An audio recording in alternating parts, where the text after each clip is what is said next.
অনে কৈছে মতে খাটিবেক যত নিপতি মহন্তে পাইবু পৃথিবীক হবে সাগর পর্যন্ত। আমার মন বিলাক এনেকুৱাই যাতে গোটেইবিলাকে মোৰ আন্দাৰত চলক, মোৰ মতে চলক, আৰু এই সমস্ত বিলাক যাতে মোৰ অধীনত থাকক। আগৰ ৰজা মহাৰাজা বিলাকে ঠিক তেনেকৈ কৈছিল। এই ধৰণীকেইটাৰ মূল উদ্দেশ্য এটাই, আমাৰ মনত বৈৰাগ্য ভাৱ অনাৰ কাৰণে।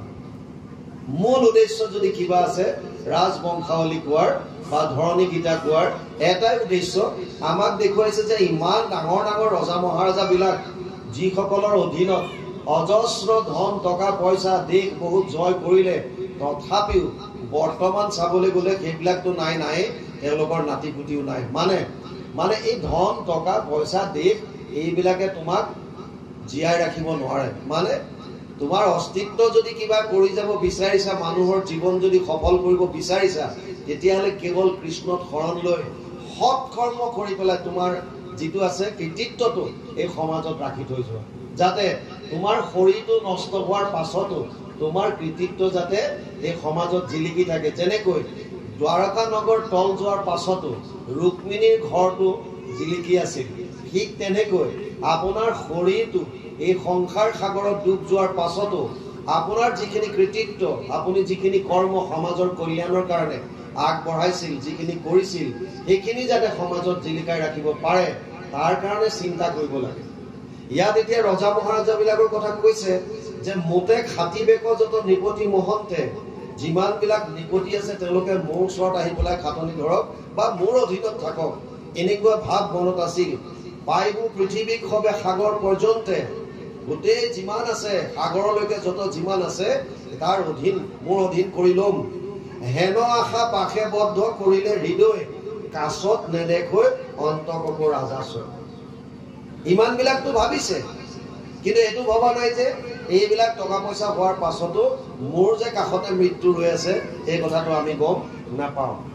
কাৰ কেতিয়া মৃত্যু আহে কোনেও গম নাপায়। ইভেন আমি ৰাতি শুই থাকোতো বহুত এনেকুৱা আছে যে ৰাতিপুৱা সাৰে নাপায়। ৰাতি শুই আছে, ৰাতিপুৱা সময়ত যেতিয়া জগায় তেতিয়া গম নাপায় যে ৰাতি কেতিয়া মৰিলে গম নাপায়। গতিকে কোনেও গম নাপায় কাৰ মৃত্যু কেনেকৈ কেতিয়া ক'ত লিখা আছে। ইয়াত কৈছে চিন্তিলেক মাত্ৰ নিসিজিল মনোৰথ, আলোচনতে কত ৰাজা গৈলা যমপথ। কিছুমানেতো কেৱল চিন্তা কৰি কৰি পাৰ কৰিলে, কিছুমানে আলোচনা কৰি পেলাই বিভিন্ন ধৰণৰ প্লানিং কৰিলে, কিন্তু সফল হ'ব নোৱাৰিলে। এই আলোচনা কৰি থাকোঁতে গ'ল, সিপুৰিলে গুচি গ'ল।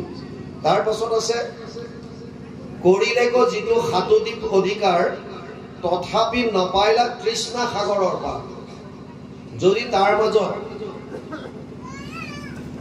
কোনোবা এজন যদি এনেকুৱা আছে যে সি কিছু অধিকাৰ কৰিলেও, যেনে মই সিকন্দৰৰ কথা কৈছিলো, আলেকজেণ্ডাৰৰ কথা, যদিও কোনোবাই তেনেকৈ অলপমান অধিকাৰ কৰিলেও তেওঁলোকেও তৃষ্ণা সাগৰৰ পাৰ নাপালে, মানে আৰু লাগেতো থাকিব। এবাৰ এজন মানুহে নাৰদক ধ্যান কৰি আছিল। নাৰদে ভাবিলে মোক কিয় ধ্যান কৰিছিল, সেইকাৰণে আহিলে তেওঁৰ ওচৰত আৰু ক'লে নাৰায়ণ নাৰায়ণ, হে বৎস তুমি আকৌ মোক কিয় জপ কৰিছা? তেওঁ ক'লে যে মোক বহুত টকা পইচা লাগে। নাৰদে ক'লে মোৰ নিজৰে নাই, মই তোমাক ক'ৰ পৰা দিম? বোলে নাই তোমাৰ চবৰ লগতে লিংক আছে, গতিকে তুমি মোক কৃপা কৰা, মোক যাতে বহুত ধন টকা পইচা যিমান লাগে তুমি দিয়াৰ ব্যৱস্থা কৰি দিয়া। নাৰদে ক'লে ঠিক আছে, তেতিয়াহ'লে এপ্লিকেশ্যন এখন তুমি লিখা, মই ফৰৱাৰ্ড কৰি দিওঁ, কুবেৰৰ ওচৰলৈ যোৱা, কুবেৰে তোমাক দিব। কাৰণ যাৰ লগত আমাৰ মিনিষ্টাৰ বিলাকৰ লিংক, আমি ডাইৰেক্ট মিনিষ্টাৰৰ ওচৰত নগ'লো, সেইবিলাকক গৈ কেতিয়াবা ধৰো কিহৰ কাৰণে? কামনা বাসনা পূৰ্ণৰ কাৰণে। খালি কামনা বাসনা, যেনেকৈ দেৱ দেৱতা বিলাকৰ ওচৰত মানুহ যায় কিয়? কেৱল কামনা বাসনা পূৰ্ণ কৰিবৰ কাৰণে। দেৱ দেৱতা বিলাকে ভোগৰ বস্তু আপোনাক দিব পাৰিব, কোনো ডাউট নাই, কিন্তু এই ভোগ কৰি কি হ'ব তাৰ এইটো কথা ধৰণী গীতাত দি আছে। এই যে বস্তুবিলাক লৈ আমাৰ হ'ব কি? সেই বৎসজনে ক'লে নাৰদক যেতিয়া বেছিকৈ ধৰিলে, নাৰদে ক'লে এটা কাম কৰা, মই বাৰু ৰিকমেণ্ড কৰি দিছো, তুমি কুবেৰৰ তালৈ যোৱা। আৰু এটা পাত্ৰ লৈ পেলাই কুবেৰৰ ওচৰলৈ গ'ল। কুবেৰক গৈ পেলাই যেতিয়া ক'লে যে মহাৰাজ এইজনক পঠিয়াইছে নাৰদে, অলপ ধনখন লাগে, কুবেৰে একো নচোৱাকে ক'লে লৈ যোৱা, তাক ভাণ্ডাৰৰ পৰা যি লাগে দি দিয়া।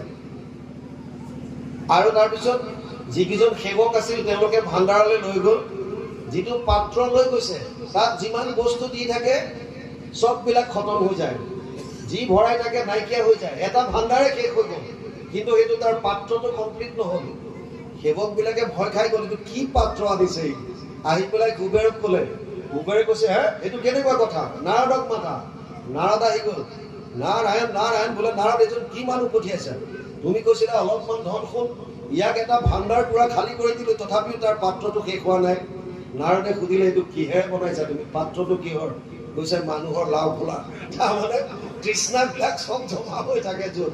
আমাৰ তৃষ্ণা শেষলৈকে কেতিয়াও পাৰ নাপায়, যিমান লাগে বুঢ়া হৈ গ'লো শেষ মুহূৰ্তটো একেবাৰে মৰাৰ মৃত্যু মুখত পৰি থকাটো যেতিয়া কোনোবাই আহি কয় দেউতা ইয়াত চাইনটো কৰি দিয়কচোন আপোনাৰ অমুকৰ সম্পত্তি, এই নাই নাই নাই মই এতিয়া কৰিব নোৱাৰো, কিয়? তেতিয়াও আশা থাকে কিজানি মোৰ আকৌ প্ৰাণটো ঘূৰি আহে, মই আকৌ ঠিক হৈ যাম। আল্টিমেটলি তৃষ্ণা সাগৰৰ পাৰ শেষ মুহূৰ্তলৈকে নাপায়। সেইকাৰণে ইয়াত লিখিছে, আছে তেনেকুৱা বহুত ৰজা যিবিলাকে কৰিলে যিটো সাঁতু দিব অধিকাৰ, তথাপি নপাইলা তৃষ্ণ সাগৰৰ পাৰ, তেওঁলোকে তৃষ্ণা সাগৰৰ পৰা পাৰ পাব নোৱাৰিলে। ইয়ালৈকে গৈছে, তাৰপিছত কি আহে চাওঁ কৃষ্ণ। ইন্দ্ৰিয় কদমই মোক জিনিবাক লাগি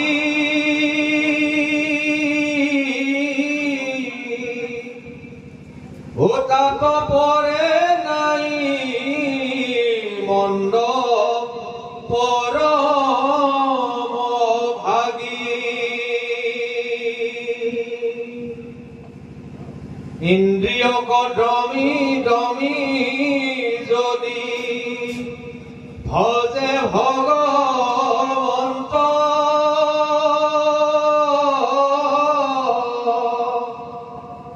পাৱৈ মুখ ফল সুখ অপৰ্যন্ত অসংখ্যাত মনু তনয় সমস্ত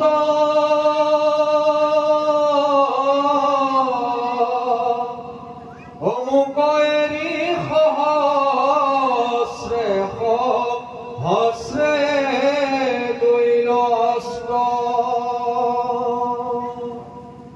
মোহৰ নিমিত্তে সবে প্ৰাণ কুকুজাই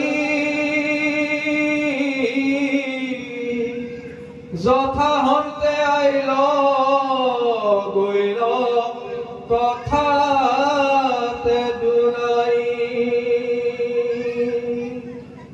কেহো বোলৈ মোৰ ইটো পৃথিৱী মণ্ডল অনুহি তোৰ বোলৈ কতো নিপতি নিষ্ফল অন্যে কৰৈ যুদ্ধ প্ৰজা ক্ষয়ংকাৰ অমুক লাগি চিন্তে আপোনাৰ মহামাৰ মোৰ পৰে কৰে যুদ্ধ সুহৃদ কুদৰে ভাই ভাই কোপে কটা কতি কৰি মৰে মোহৰ নিমিত্তে পিতা পুত্ৰে যুঁজে আহি ইহাক দেখিতে মোৰ উঠে আতি হাকি। কৃষ্ণ পদে কৈছে, ইন্দ্ৰিয়ক দময় মুখ জিনিবাক লাগি তাত পৰে নাই মন্দ পৰম ভাগী। ইন্দ্ৰিয়ক দমি যদি ভজে ভগৱন্ত পাৱৈ মুখ্য ফলাত সুখ পৰ্যন্ত। ওপৰত কৈছিল প্ৰথমতে 6টা ইন্দ্ৰিয় দমন কৰিবলৈ, দমন কৰি কি কৰাৰ কথা বেছি ভাল বুলি কৈছে, ইন্দ্ৰিয় দমন কৰি যদি ভগৱন্তক ভজে। ধন টকা পইচা ৰাজ্য বৰ্ধন কৰাৰ বিপৰীতে যদি মনটো কণ্ট্ৰোল কৰি ভগৱানৰ চৰণত যদি লগাই দিয়ে তেতিয়া মুখ্য ফল লাভ কৰিব বুলি কৈছে, যিটো অতি দুৰ্লভ। তিনিটা দুৰ্লভ বস্তু আছে বুলি শংকৰাচাৰ্যই কৈছিল। দুৰ্লভম ত্ৰায়মেবাততে দেৱানুগ্ৰহ কাৰকম মনুষ্যত্ব মুমুক্ষত্ব মহাপুৰুষ সংশ্ৰয়া। তিনিটা দুৰ্লভ বস্তু। প্ৰথমটো কৈছে মনুষ্যত্ব প্ৰাপ্তি। মনুষ্যত্ব মানুহৰ শৰীৰ পোৱাটোৱে কষ্টকৰ। শতকোটি জন্মান্তৰে হৈ মহাভাগ নৰ শৰীৰক জীৱে তেৱে পাৱে লাগ। বহুত 84 লাখ জনী ভ্ৰমণ কৰাৰ পাছত বহুত পুণ্যৰ ফলত আমাৰ জীৱবিলাকে মানুহৰ শৰীৰ পায়। দেৱতা শৰীৰ পোৱাটো কষ্টকৰ নহয়, অধোজনী পোৱাটো কষ্টকৰ নহয়, ব্ৰহ্মা পৰ্যন্ত জনী পোৱাটো কষ্টকৰ নহয়, কিন্তু মানুহৰ জনী পাবলৈ টান। কাৰণ মানুহৰ জনীয়ে কেৱল এনেকুৱা জনী য'ত আমি সাধন কৰিব পাৰো, মানে ঈশ্বৰৰ ভক্তি কৰিব পাৰো। এইটো উপায় আৰু বেলেগত দিয়া নাই। সেইকাৰণে কৈছে ব্ৰহ্মাৰ প্ৰাৰ্থনী নৰতনু অনুপাম। ব্ৰহ্মায়ো ইচ্ছা কৰে মনুষ্য শৰীৰ পাবৰ কাৰণে। সেইকাৰণে শংকৰাচাৰ্যই লিখিলে প্ৰথমটো দুৰ্লভ বস্তু হৈছে মনুষ্যত্ব প্ৰাপ্তি। মানুহৰ দেহা পোৱাৰ পাছতো মনুষ্যৰ পৰা মনুষ্যত্ব প্ৰাপ্তিটো আৰু কষ্টকৰ। মানুহ হলে যে মনুষ্যত্ব প্ৰাপ্তি কৰিব সেইটো নহয়, কাৰণ এইখন সমাজতে মানুহৰ শৰীৰত বহুত পশু ঘূৰি আছে। সেইকাৰণে ধৰ্ষণ লুণ্ঠন ইত্যাদি সমাজত চলি আছে, পশুতুল্য কাম কৰি আছে। যদিও শৰীৰ দেখাত মানুহৰ দৰে, কিন্তু কৰ্মবিলাক পশুতুল্য। বুজি পাইছে? সেইকাৰণে মনুষ্যত্ব প্ৰাপ্তিটো দুৰ্লভ কৈছে। দ্বিতীয় কৈছে মুমুক্ষত্ব, মুক্তি প্ৰাপ্তিৰ ইচ্ছা। আমাৰ বহুতে ভাবিব পাৰে, ল'ৰা চাউণ্ডটো তুমি কি কৰি দিলা? আগৰটোৱে ঠিক আছিল, চাউণ্ডটো কিবা এটা কৰি দিলা নেকি? দ্বিতীয়টো হৈছে মুক্তি প্ৰাপ্তিৰ ইচ্ছা। মুক্তি প্ৰাপ্তিৰ ইচ্ছাটো আমাৰ বহুতে কয় যে ভকত মুক্তিটো নিস্পৃহা যিটো সেই ভকত কোনো, গতিকে মুক্তিত স্পৃহা নাথাকিলেই হ'ল। মুক্তিটো মুখ্য প্ৰাপ্তিৰ ইচ্ছাটো ঈশ্বৰমুখী হোৱাৰ কথা বুজাইছে। প্ৰথম হৈছে আপুনি ঈশ্বৰমুখী হ'ব বিচাৰিছে নে নাই? ঈশ্বৰমুখী হৈ পেলাই আপুনি কোনো কামনা বাসনা কৰা নাই, সেইটো বেলেগ কথা। তেতিয়া আপুনি মুক্তিকো চাৰেণ্ডাৰ কৰক। কিন্তু বোলে নহয় মোক মুক্তি নালাগে, মই ঈশ্বৰ ভজনে নকৰোঁ, এইটোতো নহয়। সেইকাৰণে কৈছে সেই বস্তুটো কষ্টকৰ। মনুষ্যানাম সহস্ৰেষু কচ্চিত য়দতি সিদ্ধায়া য়দতামপি সিদ্ধানাম কচিত মম মাম বেত্তি তত্ত্বতঃ।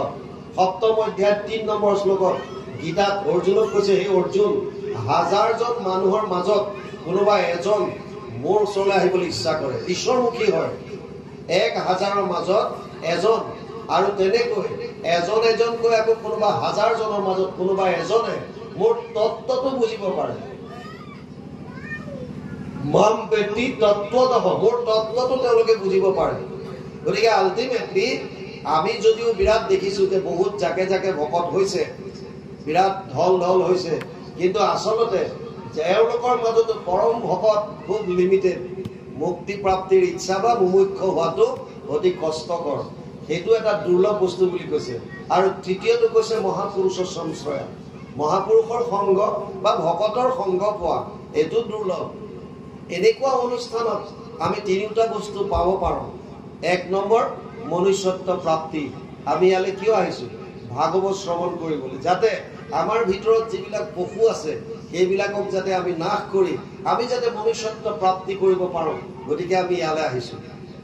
আমাৰ ঈশ্বৰ প্ৰাপ্তিৰ ইচ্ছা আছে কাৰণে আমি ইয়ালৈ আহিছো, আৰু ইয়াত আহিলে আমি ভকতৰ সংগ পাইছো। তাৰ মানে তিনিওটা দুৰ্লভ বস্তু এনেকুৱা অনুষ্ঠানত আমি পাব পাৰোঁ, আমাৰ সেইটো পাব পাৰোঁ। এতিয়া ইয়াত কৈছে যদি ইন্দ্ৰিয়ক দমে মোক জিনিবাক লাগি তাত পৰে নাই মন্দ পৰম অভাগী। মোক পাবৰ কাৰণে ইন্দ্ৰিয়ক দমন কৰি লাভ নাই।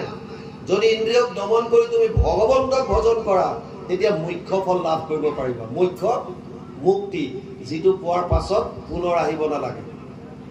চালুক্য চাৰুক্যৰ শাস্তি সামীপ্য ইকত্বম অপিতত দিয়া মনুষ্য না গৃণতে বিনামত সেৱানম জন। ইয়াত কৈছে চালুক্য মানে প্ৰভু ভগৱন্তৰ লোক পোৱা, লোক মানে বৈকুণ্ঠ একেখন লোকত থকা। সাৰূপ্য মানে একে ৰূপ কৃষ্ণৰ দৰে সাদৃশ্য ৰূপ শাস্তিটোৱে ঐশ্বৰ্য ভোগ কৰা বুজায় তাৰ মানে একে সমান ঐশ্বৰ্যৰ দৰে থকা চালুক্য চাৰুক্য শাস্তি সামীপ্য কৃষ্ণৰ ওচৰত সমীপত থাকিব পৰা আৰু চালুক্য চাৰুক্য শাস্তি সামীপ্য ইকত্বম অপিতত যিটো আমি নিৰ্বাণ বুলি কওঁ ইকত্বম মানে বিলীন হৈ যোৱা নদীৰ পানী সাগৰত যেতিয়া মিলি গ'ল তেতিয়া ক'ৰ পানী আৰু গম নাপায় কেৱল সাগৰ সাগৰ তেনেকৈ মানুহে মুক্তিটো যিসকল ভকত তেওঁলোকে এইকাৰণে নিবিচাৰে যে মুক্তি পোৱাৰ পাছত আৰু ভক্তিৰ কাম নাথাকে আৰু ভকতসকলে ভক্তি বস্তুটো এৰিব নিবিচাৰে যেতিয়ালৈকে জীৱৰ অস্তিত্বটো আছে পৃথক হিচাপে তেতিয়ালৈকে তেওঁলোকে ভগৱানক ভক্তি কৰি থাকিব বিচাৰে যাতে তোমাৰ চৰণ কমল আমি সদায় সেৱা কৰি থাকিব পাৰো মোক যিয়ে তুমি জুনি নিদিয়া জলে নপঠোৱা মোৰ কৰ্মপুত্ৰে মনৰ পৰা মোক ভক্তিটো আঁতৰ কৰি নিদিবা মোক মুক্তি নালাগে মুক্তি দিয়াৰ পাছত তোমাৰ কাহিনী শেষ তুমি আৰু কৰিবলগীয়া একো নাই এই বস্তুটো ভকতে আচলতে নিবিচাৰে ভকতে কৈছে মোক তোমাৰ পৰা যেনেকৈ হওক মোক আঁতৰত থাকিলো তোমাৰ প্ৰতি যাতে মনটো সদায় থাকে মই যাতে ভক্তি কৰিব পাৰো এইকণ কৃপা মোক কৰি থোৱা মানে ভক্তি বস্তুটো বিচাৰে এতিয়া ইয়াত কৈছে তাৰপিছত অসংখ্যাত মনু মনু তনয় সমস্ত মৌকেৰি সহস্ৰে সহস্ৰে গ'লে অস্ত আমি 14 জন মনুৰ কথা পাওঁ স্বয়ম্ভুক মনুৰ পৰা চাৰসিক তামক চাক্ষুষ কৰি পেলাই সাৱৰ্ণী দক্ষ সাৱৰ্ণী ব্ৰহ্ম সাৱৰ্ণী ইন্দ্ৰ সাৱৰ্ণী ৰুদ্ৰ সাৱৰ্ণী এনেকৈ কৰি 14 জন মনু আৰু মনুৰ পুত্ৰ অষ্টম অধ্যায় অষ্টম স্কন্ধত লিখা আছে মনন্তৰত গোটেইবিলাক তেওঁলোকে বিভিন্ন মনু আৰু মনু পুত্ৰসকলে মোক এৰি সহস্ৰে সহস্ৰে গ'লে অস্ত মই ইয়াতে আছো তেওঁলোক চব শেষ হৈ গ'ল তাৰ পাছত কৈছে মোহৰ নিমিত্তে সবে প্ৰাণকো খুজাই যথা হন্তে আইল গ'ল তথাতে দুনা য'ৰ পৰা আহিছিল তালৈ গুচি গ'ল আপোনালোকে যদি চাই আপোনালোকৰ গাঁওখনত আপোনালোকৰ দেখাৰ পৰা বোলো কিমান সলনি হৈ গ'ল কিমান মানুহ আপোনালোকৰ চকুৰ আগত তেওঁলোকে শৰীৰ ত্যাগ কৰিলে আমি নিজেই যেতিয়া নামঘৰত বহোঁ আমাৰে মনলৈ আহে যেতিয়া আমি অলপমান সৰু আছিলোঁ নামঘৰলৈ যাওঁ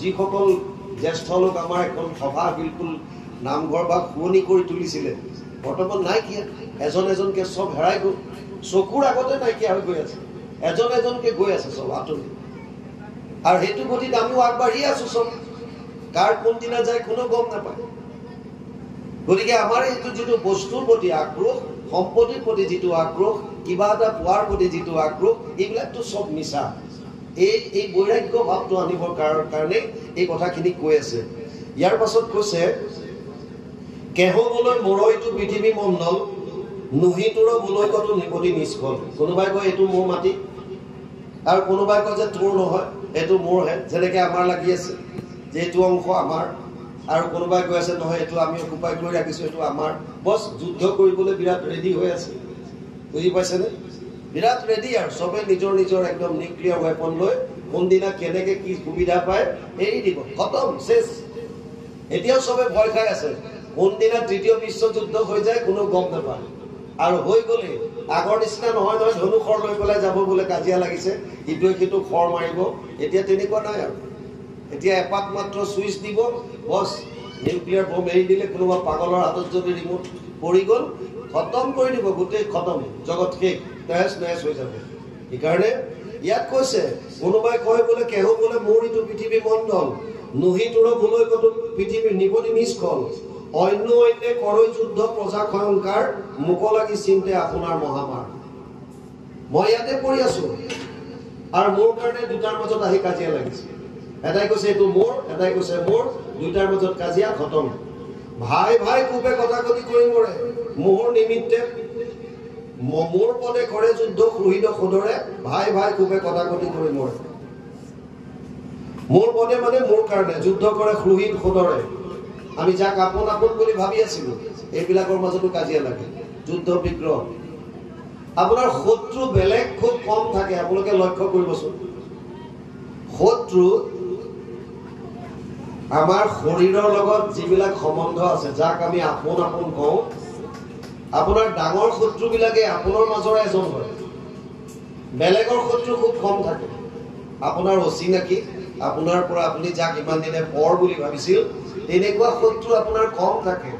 আমাৰ শত্ৰুবিলাক প্ৰায়বিলাক নিজৰে হয়, আপোনজনৰ মাজত হয়। কিয়? মেইন কথা আহিব ধন সম্পত্তি।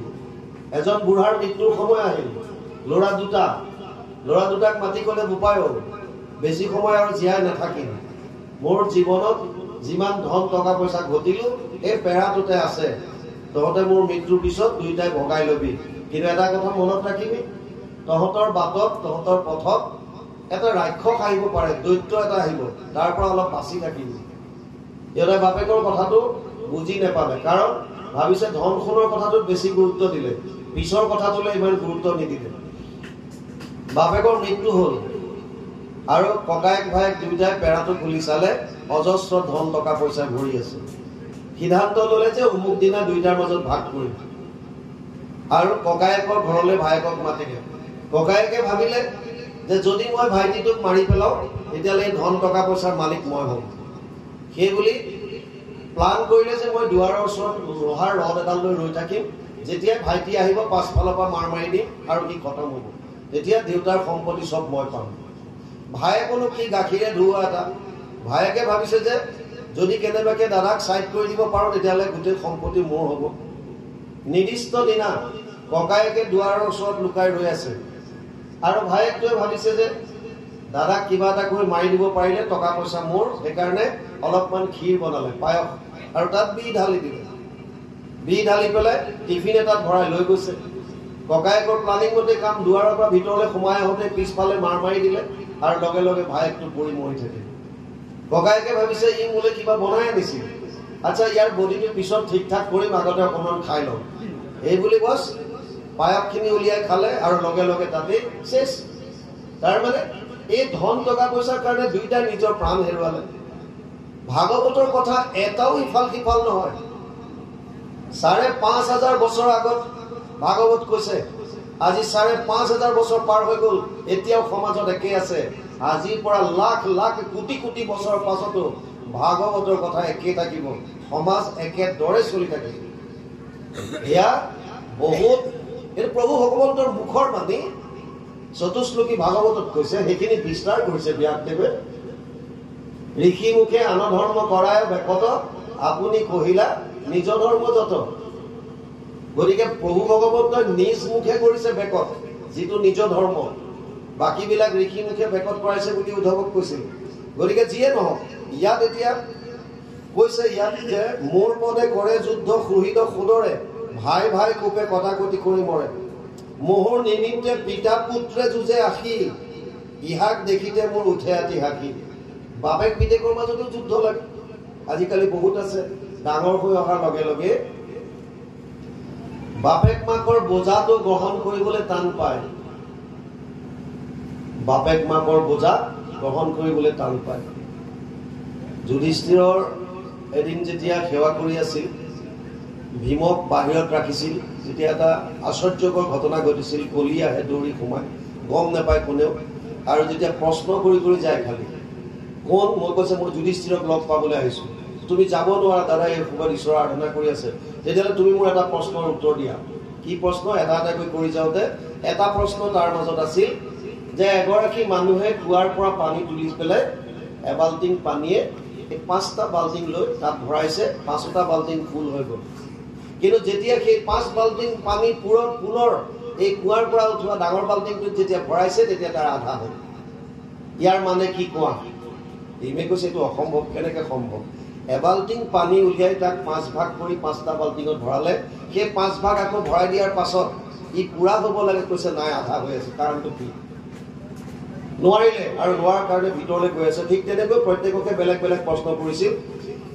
ইয়াৰ তাৎপৰ্য হৈছে এজন মানুহে 5টা প্ৰাণীক পালন কৰিছিল। পিতৃ এজন, তেওঁ নিজৰ পত্নী আৰু 3-4টা সন্তান, সকলোকে তেওঁ পালন কৰিব পাৰিছিল তেওঁৰ নিজৰ ইনকামৰ দ্বাৰা। কিন্তু যেতিয়া ডাঙৰ হৈ আহিল ল'ৰা, 3-4টা ল'ৰা ডাঙৰ হ'ল, এজন বাপেকক তেওঁলোকে পালন কৰিব নোৱাৰা হ'ল। তাৰমানে আধা হৈ থাকিল, আৰু সেইকাৰণে মাক বাপেকক কি কৰে? ছাইড কৰি দিব বিচাৰে। ইয়াৰ মূলত আমি বেছ যদি বিচাৰি যাওঁ, উৎসটো যদি বিচাৰোঁ, আমাৰ শিক্ষা পদ্ধতি। মোৰ ৰঙিয়াত পোষ্টিং থাকোঁতে নলবাৰী ৰেলৱে ষ্টেচনত 2014 মই আহিছিলোঁ উত্তৰাখণ্ডৰ পৰা। ৰেলৱে ষ্টেচনত এগৰাকী বৃদ্ধা মহিলা ৰেলৱে পুলিচে উদ্ধাৰ কৰিছিল আৰু খা খবৰ লৈ গম পালে চেন্নাইৰ কোনোবা এজন চিফ জাষ্টিছৰ মাক। তেওঁ চিফ জাষ্টিছ মাকক বৃদ্ধা অৱস্থাত আনি নলবাৰী ৰেলৱে ষ্টেচন এটাত এৰি থৈ গৈছে। ব্যৱসায়িক শিক্ষাত তেওঁ কিমান উন্নত, কিমান ডিগ্ৰী ধাৰণ কৰিছে, কিন্তু সংস্কাৰৰ ক্ষেত্ৰত একেবাৰে শূন্য। গতিকে আমাৰ শিক্ষা পদ্ধতিটোত খেলি মেলি আছে। আগতে শিক্ষা পদ্ধতিত 4 ধৰণৰ শিক্ষা এজন মানুহক সম্পূৰ্ণ কৰিব পাৰে। প্ৰথম হৈছে নীতি শিক্ষা। নীতি শিক্ষা আগতে ফ্ৰী অফ কষ্ট পাইছিল। নীতি শিক্ষাৰ কাৰণে বেলেগে ক্লাছ ল'বলগীয়া নাছিল, কাৰণ ককা আইতা ঘৰত থাকিছিল। তেতিয়া ল'ৰা ছোৱালী সন্তান ককা আইতা একেলগে থাকে। গৰম দিনত হওক বা বেলেগ সময়ত ককাকে আইতাকে নাতিকেইটাক সৰুতে কোলাত মূৰ থৈ সিহঁতক খুওৱাৰ চলৰে হওক, বিৰাট কিবা কথা কোৱাৰে হওক, বিভিন্ন ধৰণৰ সাধু কথা কৈছিল। ৰজা মহাৰজা, গছ বন, বিভিন্ন জীৱ জন্তুৰ কথা, যিবিলাক সাধু কথাত গছ গছনিয়ে কথা কব পাৰিছিল। গছজোপাই এনেকে কলে, অমুকে এনেকে কলে, শিয়ালটোৱে আহি এনেকুৱা কৰিলে। অৰ্থাৎ এই সাধু কথাবিলাকৰ মাজত একোটা নীতি সোমাই আছিল। যিটো ল'ৰাই ককা আইতাৰ মুখত সেইখিনি কথা শুনিছিলে, ই ডাঙৰ হোৱাৰ পাছত বিনা কাৰণত গছ এজোপা ঘাপ মাৰি দিবলৈ 10 বাৰ চিন্তা কৰিব। কাৰণ ই ভাবে যে গছজোপাত ঘাপ মাৰি দিলে তাৰ পৰা ৰস ওলোৱা মানে কান্দিছে, মোক আইতাই এনেকে কৈছিল, ককাই এনেকে কৈছিল, কষ্ট পাইছে, মই কেলে কাটি দিম। বুজি পাইছে নাই? ভাৱটো তেনেকুৱা হৈ যায়। সমস্ত জীৱ জন্তুৰ প্ৰতি তেনেকুৱা ভাৱ আহে, সকলোৰে প্ৰতি প্ৰেম উদ্ভৱ হয় মনত। এই নীতিবিলাক পাইছিল ফ্ৰী অফ কষ্ট ককা আইতাৰ মুখৰ পৰা। কিন্তু বৰ্তমান সমাজ ব্যৱস্থা এনেকুৱা, মই মোৰ পত্নী আৰু ল'ৰা ছোৱালী বাছ আমাৰ চাইড হৈ যোৱা। আগতে ঘৰ সৰু আছিল, পৰিয়াল ডাঙৰ আছিল, তাতো প্ৰেম বস্তুটো জীয়াই আছিল, ইজনৰ সিজনৰ প্ৰতি বিৰাট প্ৰেম। আৰু এতিয়া ঘৰ ডাঙৰ হ'ল, পৰিয়াল সৰু হ'ল, থাকিবলৈ মানুহে নাইকিয়া হৈছে। এতিয়া ককা দেউতাক এৰি থৈ আহিল, ঘৰত থাকিল, আমি আহিলো চহৰলৈ। চহৰত মই, মোৰ পত্নী আৰু ল'ৰা ছোৱালী, মোৰ ল'ৰা ছোৱালী ডাঙৰ হৈ সিহঁতো গুচি গ'ল, থাকিলো আমি দুটা, আমাৰ দুটাৰ এটা ছেটআপ, তাৰপিছত খতম, অকলে নিসংগ জীৱন। অৱস্থা নাইকিয়া হৈ আছে, ভয়াৱহ দিন আহি আছে সমাজত। আমি নীতি শাস্ত্ৰৰ পৰা আঁতৰি আহিলো। দ্বিতীয় হৈছে সামাজিক শিক্ষা। এনেধৰণৰ সমাজত যদি ল'ৰা ছোৱালী আহে বা যিকোনো সামাজিক অনুষ্ঠানত যদি ল'ৰা ছোৱালীৰ যদি ভিৰ হয়, তেতিয়াহ'লে তেওঁলোকে দেখিব যে সমাজ ব্যৱস্থা কেনেকৈ এখন সমাজ চলে, সমাজত কাপোৰ কানি কেনেকৈ পৰিধান কৰিব লাগে, কথা বতৰা কেনেকৈ ক'ব লাগে, কি ব্যৱস্থাত সমাজ এখন চলিছে, এই বস্তুখিনি গম পাব। আমাৰ সমাজত কেনেকুৱা ৰীতি নীতি, কি ধৰণে চলিছো, কেনেকুৱা কথা, এই বস্তুবিলাক গম পাব। কিন্তু আজিকালি প্ৰায় দেখা যায়, আমি একেবাৰে 100% ক'ব নোৱাৰো, কাৰণ এতিয়াও আছে বহুত তেনেকুৱা ল'ৰা ছোৱালী সৰুৰে পৰা তেওঁলোকে আহে তেনেকৈ, কোনে ঈশ্বৰৰ কথা শুনি ভাল পোৱা আছে ল'ৰা ছোৱালী। গতিকে যদি সমাজত নাহে, সামাজিক শিক্ষাবিলাকৰ পৰা তেওঁলোক বঞ্চিত হয়। সেইকাৰণে কাক কেনেকে সমাজত কথা ক'ব লাগে ডাঙৰ হলে গম নাপায়। সেইকাৰণে ভাবে যে মোৰ ধন আছে, টকা পইচা আছে, মই যি ধৰণে মন যায় তেনেকে ক'ব পাৰো। সমাজ এখনত তেনেকুৱা মত গৰ্বী হয়। সেইকাৰণে প্ৰথমতেই কৈছিল, ধনজনৰ গৰ্ভত নামানে পিতা মাতা। তেনেকুৱা হৈ যায়, কিয়? সামাজিক শিক্ষা নাই। তৃতীয়টো হৈছে ব্যৱসায়িক শিক্ষা। আমাৰ সৰুৰে পৰা বুলি ডাঙৰলৈকে মাক বাপেক বিলাকৰ মনত এটাই চিন্তা, ল'ৰা ছোৱালীক কেনেকৈ ব্যৱসায়িক শিক্ষাটো বেছিকৈ দিব পাৰো। মানে ব্যৱসায়িক শিক্ষা সেইবিলাক যিবিলাক স্কুল কলেজৰ পৰা বুলি ইউনিভাৰ্চিটিলৈকে যিমানবিলাক শিক্ষা হৈছে। তই IPS হ'ব লাগিব, IAS হ'ব লাগিব, তই ডাক্তৰ হবি, তই ইঞ্জিনিয়াৰ হবি, তই উকিল হবি, অমুক হবি, তমুক হবি। খালি ব্যৱসায়িক শিক্ষাৰ ওপৰত আমি জোৰ দিওঁ। আৰু ডাঙৰ হলে সঁচাকৈ ই এদিন IPS হ'ল, IAS হ'ল, ডাক্তৰ হ'ল, ইঞ্জিনিয়াৰ হ'ল। কিন্তু ডাঙৰ হৈ ভাবিলে যে মোকতো খালি এইটোহে ঘটিবলৈ শিকালে। আৰু এতিয়া মা দেউতা যদি লগত থাকে, তেতিয়াহ'লে এওঁলোকৰ ট্ৰিটমেণ্ট কৰোঁতে, চিকিৎসা কৰোঁতে মোৰ এইটো বেছি খৰচ হ'ব। গতিকে মই আঁতৰ হৈ অহাই ভাল। আৰু সেই বুলি ভাবি আঁতৰ হৈ যায়। আমি ব্যৱসায়িক শিক্ষাৰ কথা গুৰুত্ব দিওঁ। মাক বাপেকে ল'ৰা ছোৱালীক কওঁতে ডাঙৰ হলে doctor hobby, engineer hobby, IPS hobby, IAS hobby, কিন্তু আমি কম কোৱা শুনো যে তই এজন মানুহ হবি, তই এজন মানুহ হবি ডাঙৰ হলে, সংস্কাৰ ল। এই কথাটো আমি কম কওঁ। নীতি শিক্ষা, সামাজিক শিক্ষা, এই দুটা অতি প্ৰয়োজন। আটাইতকৈ ডাঙৰ হৈছে আধ্যাত্মিক শিক্ষা বা ধাৰ্মিক শিক্ষা, যিটো মহাপুৰুষৰ সংগত বা ভকতৰ সংগত গলে আমি পাব পাৰো। ভকতৰ মুখেদি শ্ৰৱণ কীৰ্তন কৰিলে আধ্যাত্মিক শিক্ষা গম পাব, মই আচলতে কোন, মোৰ অস্তিত্ব কি। এই যে ধন টকা পইচা মোৰ কৈ আছো, এইবিলাক মোৰ হয় নে নহয়? আচলতে মই কোন, মোৰ পাৱাৰ আচলতে কি? 1 মিনিট সময় নাক মুখ বন্ধ কৰি দিয়ক, তাৰ পাৱাৰ নিজে গম পাই যাব। মোৰ কিমান শক্তি আছে 1 মিনিট। পৃথিৱীৰ আটাইতকৈ ধনী মানুহজনক আনক, নাক মুখ 1 মিনিট বন্ধ কৰি চাওক, নিজৰ অস্তিত্ব গম পাই যাব মই কোন। আমি এনেৰে মোৰ বুলি পেলাই এনেৰে মিছা ধন জন গৰ্বত আমি কৰি আছো। 1 মিনিট সময় নালাগে, 1 ছেকেণ্ড সময় নালাগে। যিটোক লৈ আমি গৰ্ব কৰি আছো সেইবিলাক চব মিছা। আধ্যাত্মিক শিক্ষাৰ অবিহনে মানুহ এজন সম্পূৰ্ণ হ'ব নোৱাৰে। আধ্যাত্মিক শিক্ষাই 3টা বস্তু দিয়ে। প্ৰথম, ভাৱৰ শুদ্ধতা। আমি যিমান কৰ্ম কৰো, এই যে মনলৈ ভাৱবিলাক আহে, মা দেউতা মোৰ লগত থাকিলে মোৰ টকা পইচা খৰচ হ'ব, আল্টিমেটলি ভাৱটো আহিছে। এই ভাৱবিলাক শুদ্ধ কৰিবৰ কাৰণে আধ্যাত্মিক শিক্ষাৰ প্ৰয়োজন। যদি ধৰণী গীতা শুনে, যদি নৱম স্কন্ধ ৰাজ বংশাৱলীৰ কেতিয়াবা যদি ঘৰত পঢ়ি চাই, এইবিলাক ৰজা মহাৰজা আহিল দেখোন, ইমান কোটি কোটি টকা হ'ল দেখোন, লাষ্টত কি গতি হ'ল? একো লাভ নাই, সব শেষ। ভাৱৰ শুদ্ধতা দিব প্ৰথমতে, দ্বিতীয়ত দিব পানীৰ শুদ্ধতা, কথা বতৰাত শুদ্ধতা আনিব। সমাজ এখনত বেছি খেলি মেলি লাগে কথাৰ কাৰণে, কথাত কটা যায়, কথাত বতা পায় বুলি আমাৰ সমাজত কথা এষাৰ আছে। আপোনাৰ বাণী আপোনাৰ পৰিচয়, আপুনি কেনেকৈ কথা বতৰা কয়। যদা যদা বাচ্যতি বাণী বাক্য বানম তদা তদা জাতি কুল প্ৰমাণম। মানুহে কথা কলে গম পায় তেওঁৰ জাতি কি, কুল কি, কিমান কোৱালিফিকেশ্যন, কিমান পঢ়া শুনা কৰিছে, কি জ্ঞান আছে, কথাৰ মাজেদি গম পায় তোমাৰ আচলতে কিমান গভীৰতা।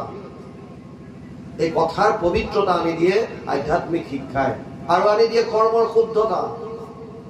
আমি যি কৰ্ম কৰো এই কৰ্মবিলাকত পবিত্ৰতা আনি দিব আধ্যাত্মিক জ্ঞানে। যদি আধ্যাত্মিক শিক্ষা নাথাকে তেতিয়া কেৱল বিষয় ভোগৰ কথা চিন্তা কৰিব, কেৱল বিষয় আৰু ভোগ। টকা লাগে, পইচা লাগে, ধন লাগে, বছ, মাটি সম্পত্তি, ঘৰ দুৱাৰ, কাপোৰ কানি, গাড়ী ইত্যাদি ইত্যাদি ইত্যাদি, বছ। নাৰদেতো ইয়ালৈকে কলে স্বভাৱে লম্পট বিষয়ত অনুৰাগ, স্বৰ্গ পাইব বুলি ৰংগে কাটে সংসচা। মানুহ স্বভাৱে লম্পট বুলি কলে স্বৰ্গ পোৱাৰ আশাত ইটো সিটো কৰি কৰি শেষ এক্সট্ৰিম লক্ষ্য হৈছে স্বৰ্গ। তেওঁলোকৰ স্বৰ্গ পাইব বুলি হাঁহ পাৰ কুকুৰা যত যি পাইছে চব বলি দিয়াত লাগি গৈছে। কিয়? স্বৰ্গ পাম। বুজি নাপায় কনচেপ্টটো। স্বৰ্গত কি হয়, কি লাভ, কি আছে স্বৰ্গত, কিমান দিন থাকিব পাৰিবা? স্বৰ্গ যদি পালেও তেওঁৰ পুণ্যৰ ফলত তে তম ভুক্ত স্বৰ্গলোক বিশালম চীনে পুণ্যে মৃত্যুলোকম বিশন্তি।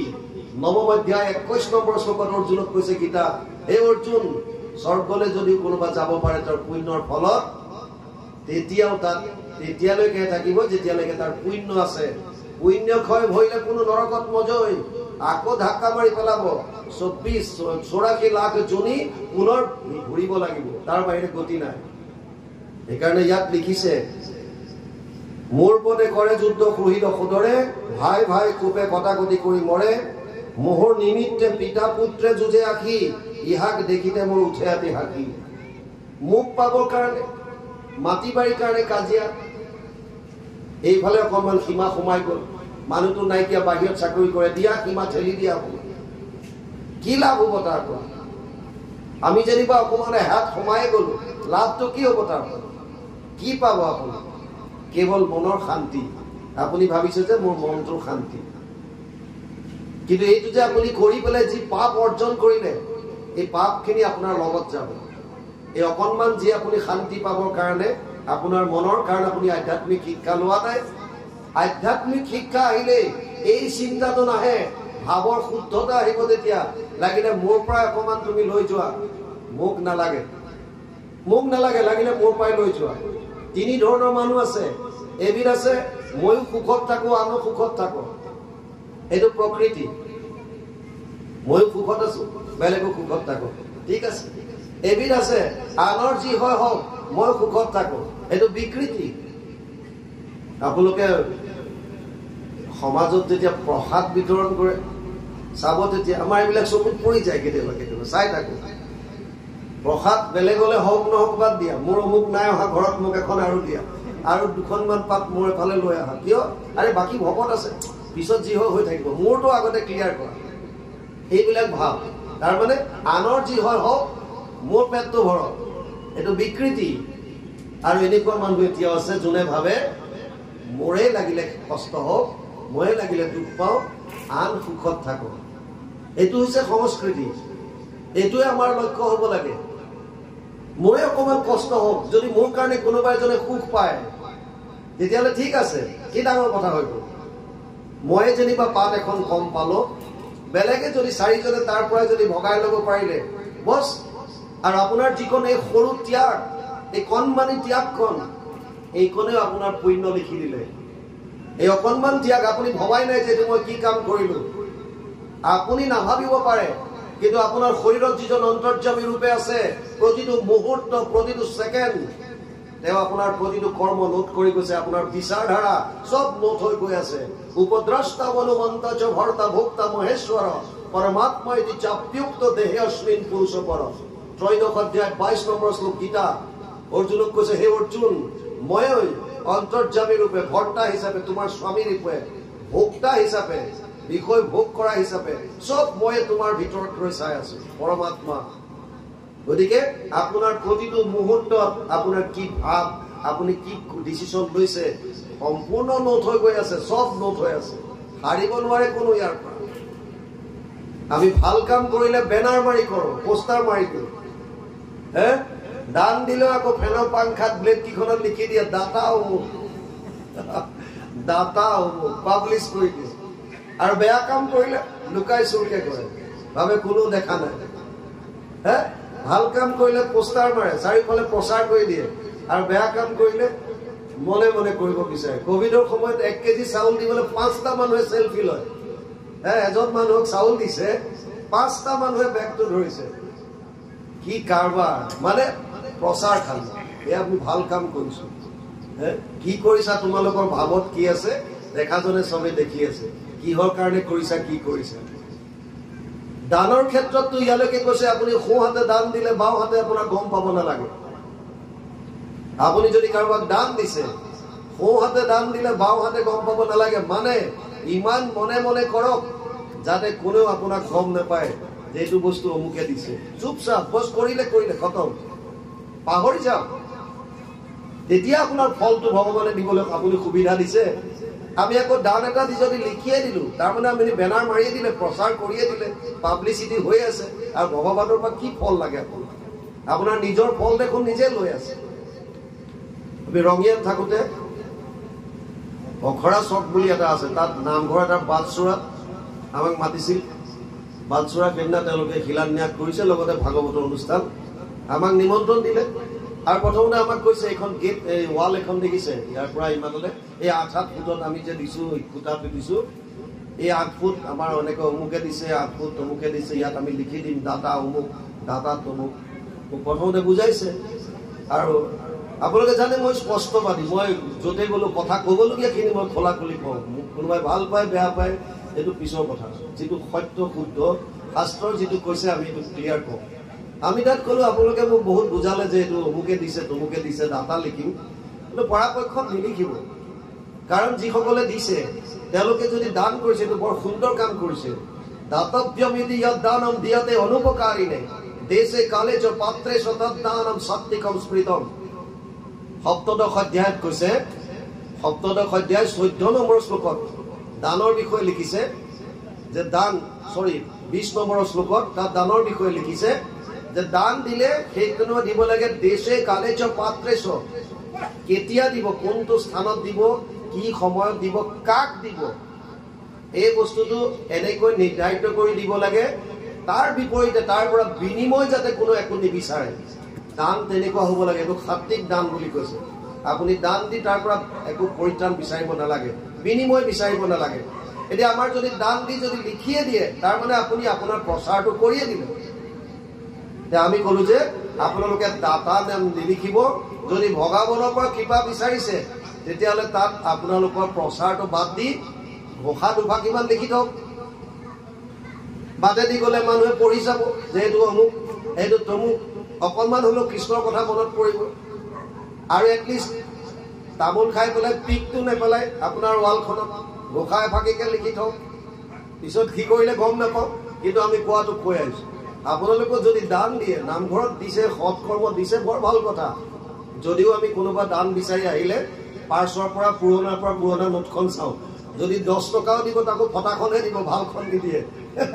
আমাৰ ভাবে যে এইখনহে দিম, আমি ভালখন নিদিওঁ। সেইটো আমাৰ মেণ্টেলিটি, আৰু ভগৱানে সেইটো নোট কৰে। আপুনি দিয়াটো নাচায়, ইন্দ্ৰিয়ৰ দ্বাৰা কৰা কৰ্ম এইবিলাক কৰ্মকাণ্ডৰ কাম। ভক্তি মাৰ্গত কেৱল ভাৱৰ খেল। ভাৱত কি চলি আছে, ভাৱটোৰ কথা ভগৱানে বাৰে বাৰে বিচাৰি আছে। আপোনালোকে বুজি লওক, কৰ্মত কিবা অকণ খেলি মেলি হৈ গ'ল এইটো ডাঙৰ কথা নহয়, ভাৱটোত কি আছে। আপুনি ভাৱত যদি গণ্ডগোল নাই তেতিয়াহ'লে বাচি যাব, একো ডাঙৰ কথা নহয়। আপুনি গৈ আছে, গাড়ীৰ আগত কোনোবা এটা প্ৰাণী আহি গ'ল, আপোনাৰ হৈ গ'ল এক্সিডেণ্ট, কি কৰিব এতিয়া, উপায় নাই। কিন্তু আপোনাৰ ভাৱত নাছিল এনেকুৱা ভাৱ যে মই তাক মাৰিম, এইটো আপোনাৰ পাপ নহয়, কাৰণ আপোনাৰ কোনো মন চাহা নাই, আপুনি ভাবা নাই যে মই ইয়াক মাৰিম বুলি মাৰিছো, ভাৱত নাছিল। গতিকে আপুনি বাচি যাব। কোৰ্টৰ সংবিধানো আপোনাক একো শাস্তি নিদিয়ে, ক'ব যে এইটো এক্সিডেণ্ট আহি গ'ল আগত। কিন্তু যদি ভাবি পেলাই কৰে যে ইয়াক এশিকনি দিব লাগিব, যেন তেন হ'লেও ইয়াক খুন্দিয়াম, তেতিয়াহ'লে এই ভাৱটো নোট হৈ যাব। সেইকাৰণে ইয়াত কৈছে আল্টিমেটলি সুখ পাবৰ কাৰণে আমি এইবিলাক কৰ্মবিলাক কিয় কৰোঁ। চবেই ভাবোঁ যে এই ধন টকা পইচা ঘৰ দুৱাৰতে আমি সুখ পাম। আপোনালোকক বহুবাৰ কৈছোঁ, আমাৰ প্ৰত্যেকটো জীৱই আনন্দ বিচাৰে, কাৰণ আমি পৰম আনন্দৰ অংশ। প্ৰত্যেকে মূললৈ যাব বিচাৰে। আমাৰ মূল হৈছে ভগৱান। ভগৱান হৈছে আনন্দ স্বৰূপ। কৃষি ভূবাচক শব্দ ন নিবৃত্তিবাচক, দ্বৈৰ একাত পৰম ব্ৰহ্ম কৃষ্ণ এতিয়া বিধিয়তে। কৃষ হেন শব্দ এইটো পৃথিৱী বাচক কইলা, ন আনন্দত প্ৰৱৰ্তয়, দুইৰো এক পদ মিলি পৰম ব্ৰহ্ম ৰূপ কৃষ্ণ। নাম আনন্দক মাত্ৰ কয়, কৃষ্ণ মানে আনন্দ, আনন্দ মানে কৃষ্ণ। আমি হৈছো এই কৃষ্ণৰ অংশ। মামে বংশ জীৱলোকে জীৱভূত সনাতন, ৫৫ অধ্যায় ৭ নম্বৰ শ্লোক।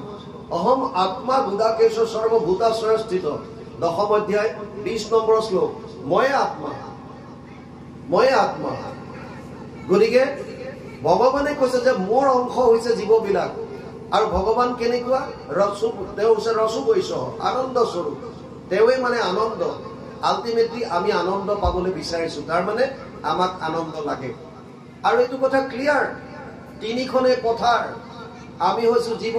আমাৰ বাহিৰে 2খনেই ফিল্ড আছে, এফালে ভগৱান, এফালে মায়া।